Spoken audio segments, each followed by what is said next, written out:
Welcome everyone to TEDx GECRIT. It is with great privilege that we introduce our esteemed speaker today, Mr. Priyesh Gopalakrishnan, a distinguished IT visionary whose journey has been marked by innovation, leadership, and a profound impact on the world of technology. He is an accomplished IT leader in the industry, specifically in driving large scale program management, portfolio and account management, digital transformation, thought leadership, financial and operations management, IT budgeting, and whatnot. With a career spanning 25 years of dedication to the IT industry, his insights have not only shaped businesses but have also ignited a passion for innovation in countless individuals. Currently, he is the delivery director at Cognizant and also a member of the PMI Kerala chapter board of directors. He has consistently pushed the boundaries of what's possible in the realm of technology. Mr. Priyesh's contributions extend far beyond the boardroom. He has taken a keen interest in psychology and is a certified life coach, personal transformation coach, and thought provoking speaker, and also a transactional analysis expert. Today, he stands before us not just as a leader but as a speaker ready to inspire us with his unique insights on the evolving landscape of information technology and leadership. His talk promises to enlighten us on the pivotal role of IT leadership in shaping our digital future. Now, let's extend a very warm welcome to Mr. Priyesh Gopalakrishnan, a true luminary in the world of information technology. Welcome, sir, to TEDx GECRIT. Let me tell you a story. This date, 4th of May, 2007, evening. It was a very windy day. Thunderstorms, lightning, visibility was too low. I'm not talking about here. It's in a place called Douala in Cameroon, in the African continent. There, a Boeing 737 operated by Kenyan Airways, KQ507, from Abidjan passing through Douala to Nairobi, was taking ready for takeoff at the intermediate station of Douala. Two people were in the cockpit on that day, Captain Francis Wongby and First Officer Andrew Kiro. They were doing the daily checks, the checks to get the flight ready for the flight.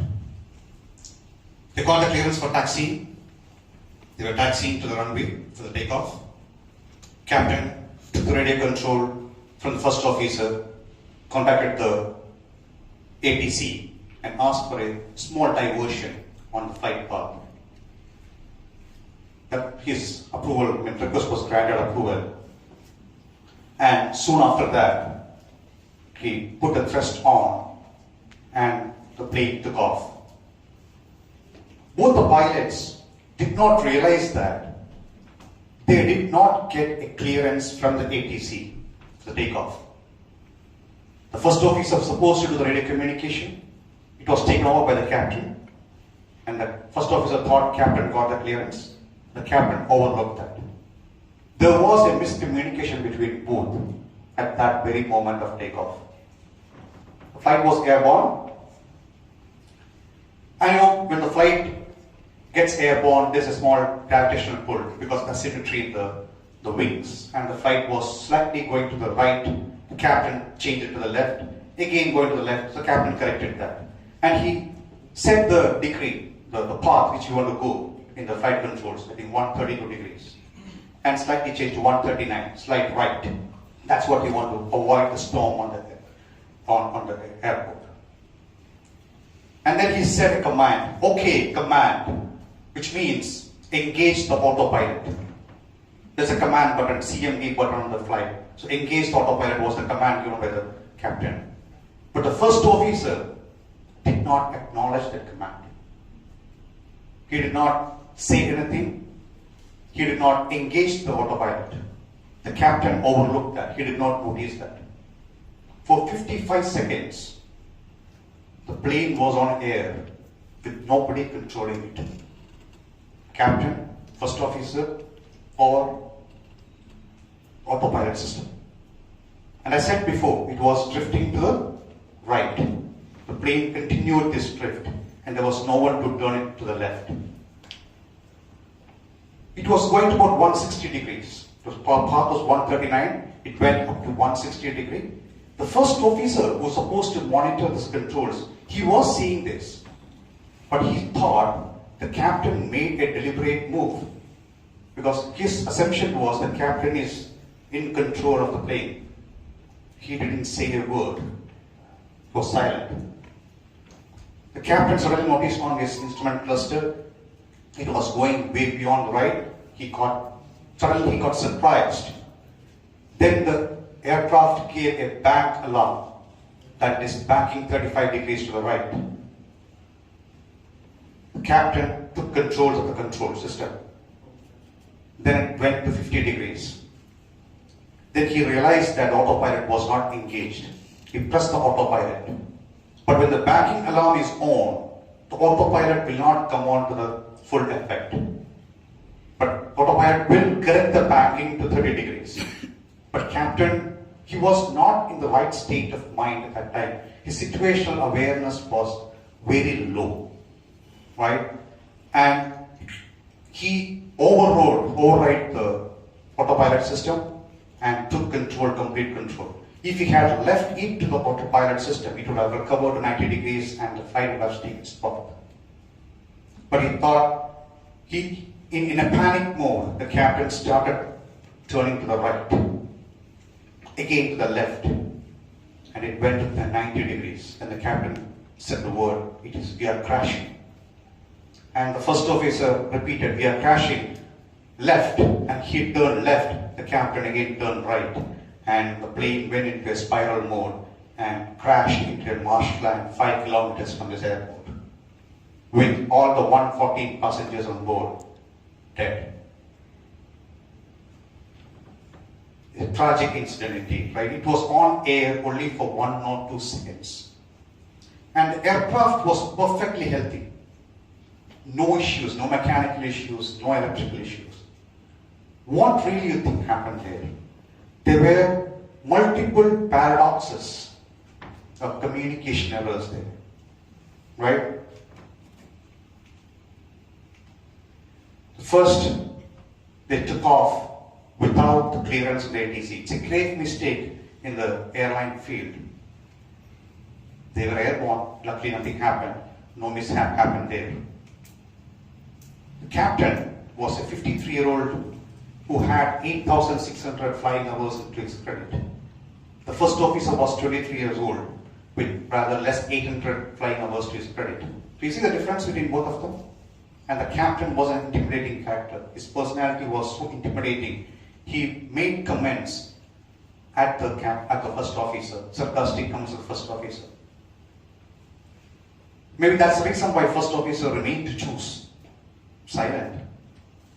Because his senior person, so senior up in my hierarchy, why should I let him, he knows better than me. Maybe that was his thought. But when the investigation authorities checked the back records, the captain, he was having a below average rating in his training period. He was having low situational awareness. And that was the reason why he shot, maybe he was not in the right frame of mind when the panic situation happened, which could have avoided this mishap. And even the flight manuals, the training manuals of Kenyan Airlines did not do a good job, is what the literature says, because it didn't say that the first officer was anyone receiving the command has to verify it, saying done, which was not done by the first officer when he gave the command of autopilot. Neither the captain asked him, did you do that? Again, a big miscommunication. So that's what we talk about. How you communicate. I mean, we all communicate between ourselves, to our peers, to our parents. It happens all across. That's part and parcel of what we do, right? And there are many choices we can make on how do we communicate. In a communication model, you speak a lot, and when you speak, your body language changes, your tone changes, the style of your speech changes. Only 8% of communication is communicated through words. Remaining 92% is through non-verbal. Is your body language, your tone. Same words, when spoken in a different style, can mean different things. That's your choice, how you deliver that message across. In which tone, which language. And that's what the captain did there. The captain made sarcastic comments to his first officer. At one point, he asked him to put on the wipers. And he said, "You can't see anything outside. What do you want wipers?" That was a sarcastic comment. And the simple comment he made, but the tone by which he made would have impacted the person receiving that comment. And many instances, you can choose to be silent or you speak out. Silence sometimes works. Sometimes it can create catastrophes like what we saw. So choose the right one, where you want to be silent and where you want to speak. Bring clarity of thought, which was not there the instant we saw. There was a lot of ambiguity around the commands given, commands received, what was thought process, that what you think within you, the self-talk you have within yourself, that's also communication. What you speak to yourself is again a communication. Simple, complex. He could have simply given that element of driving that airplane or flying that airplane to the auto control system. It would have done its job, but he thought of overriding it. There was a choice that he made. Explicit versus implicit. The manuals didn't have explicitly written what you want to do. Sometimes we always assume and we think other person will assume that or will get that point. But unless some things, when it is not mentioned explicitly, people may not get it. And some important things have to be said explicitly. Now, of this incident, right, what I think is more important was the silence that the first officer had. Because in a state of emergency, the flight officer has the power to take the control of the aircraft from his captain if the captain is doing something wrong. So what made him keep silent, thinking the captain is always right? And we always have this tendency, right? We always think sometimes we should keep quiet when people are around us speak. And that depends on your personality. Each of you sitting in this room has a personality, and that personality differs between individuals. Your thoughts, your belief systems, they're all different from each other. And that what we saw here was a personality difference between the way captain behaves and the way the first officer behaves. So what is personality? There are two parts to this word, personality. One is your nature, which is what you got from your parents through your genes, got transferred to you as a behavior that you have. But the most important part of your personality is the second part, nurture. How you were brought up, the environment where you grew up, the people around you who influenced you in your childhood. Your conscious mind has not developed at all. And what you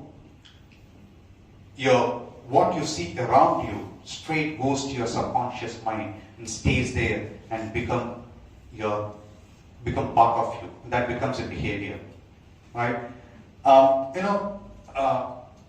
Many things that we see around us, however good our upbringing is, right? Many things that we see around us, there are many needs that are not met by our parents during our childhood. And we adopt a character to get around those needs. And that over a period of time become like a character or a behavior for us. Just like when you have a fracture in your hand, you put a cast, right? And if you don't remove that cast, it becomes a part of you. And the behavior, the nurture part of it is like a cast that you have worn on yourself to cover something or that you gain from the people around you. Say for example, a simple case of why the first officer remains silent. Now you all would have noticed this. When you are in a room with your professors, with your seniors, with your parents or whatever, you tend to keep silent. Yes or no? Right? You think our seniors or our parents are there, let them speak. Right? Now if you go back to your childhood, when you go to a room full of your parents, uncles, aunts sitting and you try to make a comment there, you would have got a statement from them. Kids, go out and play. Don't speak when elders are there. Right? And that statement has gone into you as a belief. That's part of your belief system. Saying, when I have elders around, I should not speak. And that's why we tend to be quiet. And I've seen this mostly in people from this region where people become quiet. There are people who are not part of this, a different personality who have not seen this at all. But majority is what I believe is have been through this, and we tend to adopt this behavior. And people who have got a very strict parents, right, who have been very strict on what they should do, how they should keep their belongings, they tend to become more perfectionist when they grow up. Right? Agree? And people who have not had a good childhood, who have tried to please their parents, they become more people pleasers when they become children. They do everything that people appreciate them. They want more appreciations. You can relate, or many of you might be relating this to your childhood, or if we are friends or family members, but that's the true reality. That's what we got from our environment that we brought in, and that's what made us who we are. So what do we do from here?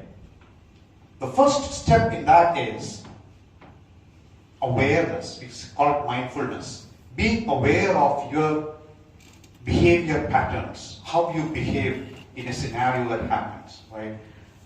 Once you become, it is like in a situation where it happens, you will be able to know how you are going to respond. Because there's always a reason for everything that you do. There's a reason for why you do what you do.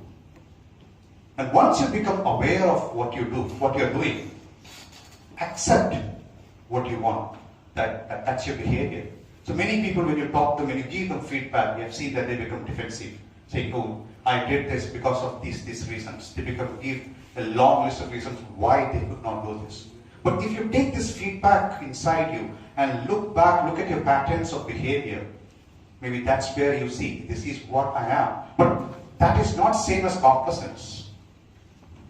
Being complacent is different from being accepting yourself. There's a thin line between that. But being complacent is, this is what I am, this is how I will be, and being there as it is. But accepting and awareness is more about understanding on who I am, looking inside to who I am. And once you understand, or once you become aware and accept of yourself, the action, the transformation can start from there. That's where you start changing how you can change or where you want to change and how you can change. You all have heard this proverb, right? Knowledge is power. So when you become aware of yourself, when you accept yourself, that's knowledge, right? But do you agree to the statement, is knowledge power? Is it true? Yes. I would say this is true. Right? Having just knowledge is power, or applying that knowledge is power? You need to apply that knowledge somewhere. Then it becomes your power, not just having the knowledge. So when you're all doing engineering, BTech, what you learn is all good thing, but you have to apply this learning somewhere. That becomes your power. Right? This is thought I want to leave with you by calling, I am not what happened to me, I am what I choose to become. Thank you. Present, our speaker, a token of gratitude of our appreciation.